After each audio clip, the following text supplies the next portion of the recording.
Hey everybody, I know it's been a minute. Life has been super busy, but I have been able to do some fantastic reading. And today I'm here to tell you about my second reading project for 2022. This year I'm going to be focusing on amazing queer YA literature. It is just a section of the bookish world that brings me so much joy. And today I'm here to share it with you. So let's get started.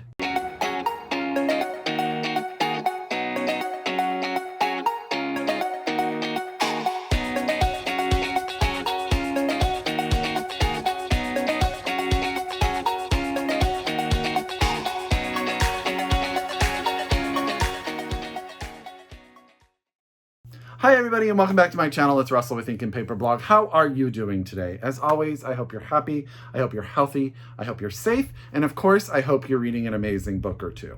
Now, I have to be honest with you, I have switched jobs and I have been working crazy hours, and life has just been a lot. So I have not had a chance in the last week or so to make a video, but I have had a chance to do some amazing reading.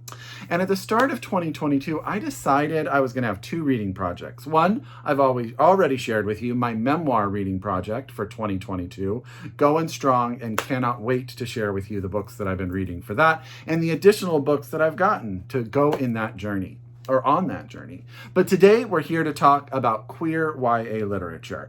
I have always found that when I read a queer YA book, it usually makes me happy. It usually breaks my heart a little bit. I see myself in it, and I just have been so blessed to read so many great books that fit in this genre.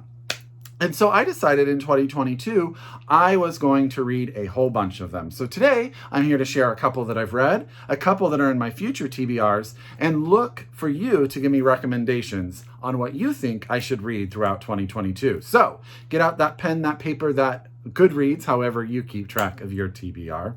If you are so able, please order these books from your local independent bookstores. You know, I'm all about supporting authors. I'm all about supporting queer authors and books that get hands into young queer youth. You know, there's nothing that can be said about that. And if you are a library user, get your library to get you a copy. You know, we need to get these out there so people can read them. So what I'm going to start with is the book that sort of spawned this when I was in the bookstore in early January. I went and I was house sitting for a friend of mine, and I went to the bookstore and I picked up 3 queer YA books.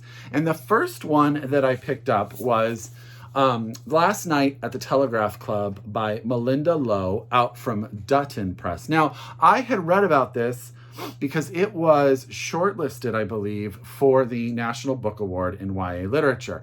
And just take a minute, because that cover is something gorgeous, right? And I saw it at the bookstore, and I was like, you know what? I really wanted to read this. So this is a lesbian YA novel, the story of Lily, H-U, and she and her girlfriend, Kath Miller, are going to a lesbian bar or club called the Telegraph Club in 1954 America. But at this time, there's a lot going on, as you guys are well aware. And, you know, the Red Scare paranoia is everywhere. And Lily's family, her father, a Chinese American, is being threatened to be deported. So you have that going on, and you have this budding relationship between Lily and Kath and young lesbian love in the 1950s America, but against that very poignant backdrop. I've heard nothing but fantastic things about this book, so I am so excited to read it. It's actually only one of the 3 that I purchased that I haven't read yet, which is weird because it's the one that started this whole thing.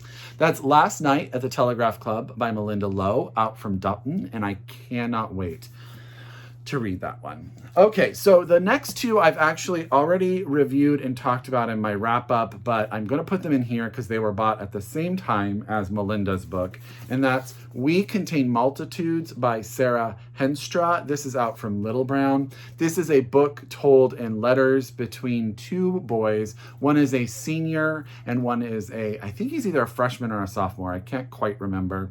But they have a writing project in English class where they write letters back and forth. And it starts off sort of they are just two different people. The older one is very much a football player, a jock, a man's man. And the other younger boy is just, he's just more queer and lovable and and totally obsessed with Walt Whitman. So we totally love that about him. But as the letters go on and they get to know each other, as you can imagine, it's queer love. But there's a lot going on in each of their lives for very, very different reasons. And they help each other through that. This book was heartwarming and just lovely. And I loved the letters format. It just put a new spin on it. And it made me happy, and it made me just feel all the tingles of good, solid, amazing queer YA. So that's We Contain Multitudes, Two Boys, Countless Letters, One Love Story by Sarah Henstra, out from Little Brown. Okay, the next one that I have that I've also read, sorry, book's fallen over back there, is Jay's Gay Agenda by Jason June. This is out from Harper Teen. I want to make sure I get Jason's pronouns right. You know what? They don't say them in the back of this book, so I will just call them Jason. This is the story of a young boy. His name is Jay. He and his family live in a very small town where he believes himself to be the only gay person. And when his mom gets a job in Seattle, he is so excited that he's going to go to the big city and he's going to be able to experience all of these quintessential gay things. He has a list. He has an agenda. Gay friends, his first boyfriend, losing his virginity, all sorts of things. And he meets a fantastically eclectic group of gay characters. And, he just learns about himself. It's really a book about like this journey for Jay of coming to terms of not being so focused on being gay as the only thing that makes him special and other people special, but also just learning how to be a person and how to sort of make who he is 100%, a full-circled human being. He makes a lot of mistakes. He is not perfect. At times you will not like him. But in the end, you just sort of see the realistic nature of what he's going through.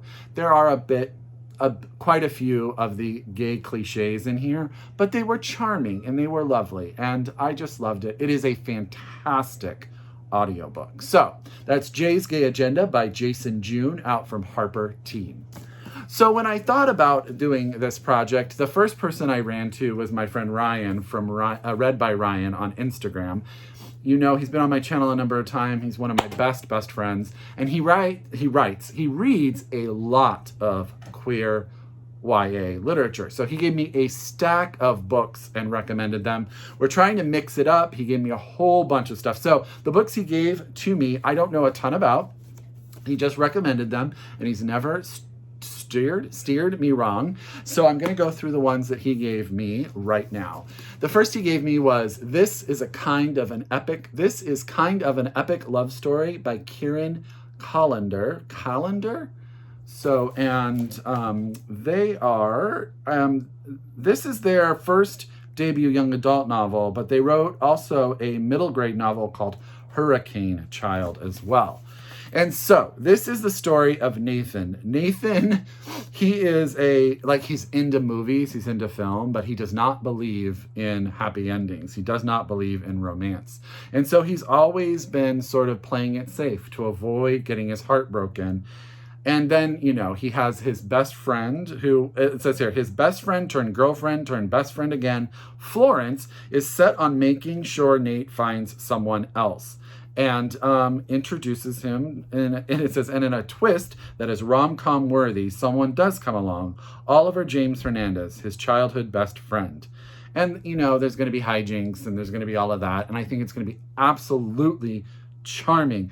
I love the name Florence. I'm just going to put it out there right now. I know it's an old-fashioned name, but I just find it so charming. And I can't wait to be lost in Nathan's journey. So this is kind of an epic love story by Kheryn Callender. And this is out from B&B, it's Blazer and Bray, which is part of HarperCollins. So thank you, Ryan, for starting this off. I think he gave me 5. So we're about to get 5 reads from Ryan.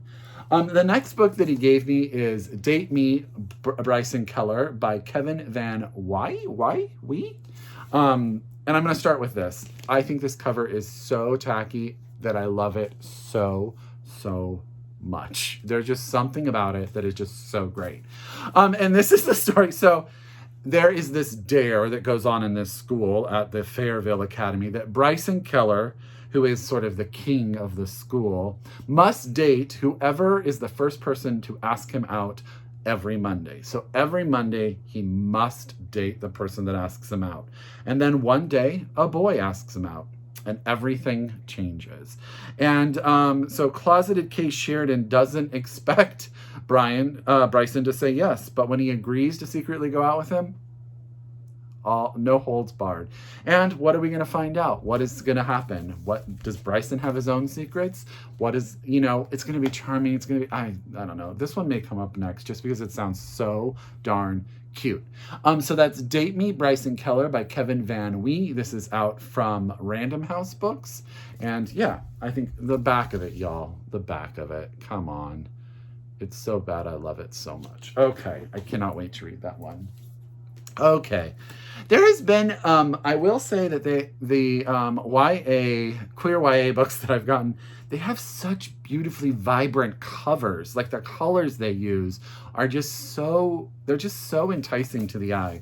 This is As Far As You'll Take Me by Phil Stamper, and this is out from Bloomsbury. Now, I think Phil Stamper he wrote The Gravity of Us, which was a queer book that I saw everywhere, and I clearly need to get my hands on, and he's just absolutely adorable, the author, just so adorable. So this is the story of Marty. So Marty arrives in London, and I love that it says he arrives in London with nothing but his oboe. I love that he plays the oboe. So random, so fantastic. And the summer from his savings job, he is out to start life anew. He wants to be his open, authentic gay self, and he's no longer under the eyes of his parents. And it looks like it's going all well, right? He's traveling, he's making new friends, he's traveling around Europe, but the money is starting to dwindle, and he's going to have to make some changes. He's homesick, and he's got to figure out what he's going to do. And will he be able to find a place where he feels at home? Don't you feel like all of these books are going to have like this sort of sad melancholiness, but there's going to be happy and joy at the end, and that just makes my heart makes me feel so good inside. So hopefully, I know some of them may end sad. I'm ready for it, because nothing like a good cry, but So that's As Far As You'll Take Me by Phil Stamper. This is out from Bloomsbury. Okay, 2 more from Ryan. The first one I actually gave him, I believe, for Christmas a few years ago, and that's Here the Whole Time by Victor Martens. This is out from Push Publishing. Do I know what Push? I don't know. And this is translated by Larissa Helena, and I believe he lives in São Paulo, Brazil. So this was originally written in Portuguese. So this is the story of Felipe. And he cannot wait to go on winter break. He's in school, and he's just ready to get away from his classmates. He is constantly teased for his weight. He has body image issues, and all of that super, super relate to Felipe in that instance regarding high school and the stories I could tell you. But it turns upside down when his neighbor Chow, I believe his name is, in the next apartment, has to stay with him for part of that time. And there's 2 problems. Felipe has always had a crush on this young man, and 2, he's going to be sharing a room and having to deal with his body image issues with his lifelong crush in the room with him. And then, things are different, and what will happen and how will that all work out? I am super excited about this. So that's Here the Whole Time by Victor. I said Victor when I read this the first time. It's Victor Martens, and this is out from Push Publishing, translated by, let me get the name, Larissa Helena. And if you have more translated queer YA, I am here for it. I want to experience as much as I can. So please make recommendations in the comments below. The last one that Ryan gave me is If This Gets Out, a novel by Sophia Gonzalez and Kale Dietrich, and this is out from Wednesday Books. Wednesday Books does so many good YA. Actually, all of these publishers do. And yeah, so this is the story of a boy band. This sounds super fun. I love that it plays on that, idea that, you have this boy band and are two of them a couple or are not a couple or what is it? Sort of that conversation we've had about boy bands since I was, in my teens 30 years ago.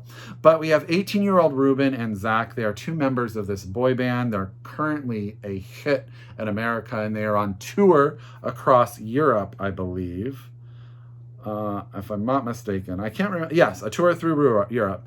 Now, it says here, the pressure to stay in the closet has Ruben confiding in his friend Zach. But, the two come to rely on each other, and their already close relationship turns into a romance. And now the decision comes. Do they tell their fans? Do they tell everyone? And what repercussions does that have? I think it's going to be fun. It's going to be full of that music. I'm just excited about it. So that's If This Gets Out by Sophia Gonzalez and Kale Dietrich, out from Wednesday Books. So I said to myself, you know what, Russell, you can't have just that pack, that stack. You've got to go get a few more. So I bought a couple more. And one I actually read in the last day because it was just so good and I wanted to pick it up. And, sometimes you just pick up a book and it speaks to you and you read it. And that's what happens to The Music of What Happens by Bill Koenigsberg. This is out from Scholastic, I believe. Yes, Scholastic. This is the story of two young boys. We have they call him a dude bro in the book. So that is Max. He plays baseball at the school. It's been the year between junior and senior year. He's always been very athletic, very popular. He's got this gorgeous smile, which we hear about in the book. And he has, one night he comes home very, very late, and his mom is very angry and says he's going to have to work with her at her insurance office. And he's out one day and he runs into Jordan and his mom, who have decided to reopen his Jordan's father's food truck, and it does not go well. Now, Jordan is skinny, very emo, very pale, sort of the opposite of everything that Max is. But both of them are out to their families. They're both young gay boys, just from very different parts of the world. Jordan has just lost his father a few years ago. His mother has not taken it well, so he is very much taking care of it. Her. And Max sort of gets roped into becoming part of this food truck, and it goes well. And it's all about their relationship with their parents, their relationship with their friends. There is just a little bit of a trigger warning here for some sexual abuse, is what I'm going to call it, that happens. It's not very graphic, but it does occur, and it does inform one of the characters. So I definitely want to put that out there. But it becomes an important part of sort of the whole story and the support that these two young boys have for each other. I loved it. I read it in like 2 days. I just could see them in my mind. I loved them falling in love. I loved their friends. I loved everything about it. I just thought it was really, really charming. So that's The Music of What Happens by Bill Koenigsberg, out from Scholastic. And the last but not least is a book I picked up called Camp by L.C. Rosen. And this is out from Little Brown as well. So how adorable is this cover? So this is the story of Randy. So Randy has been going to summer camp at Camp Outland for a while. It's a camp for queer teens, and he has had an immense crush on Hudson Aronson Lim, who is a gay, sort of a masculine, gay presenting young boy.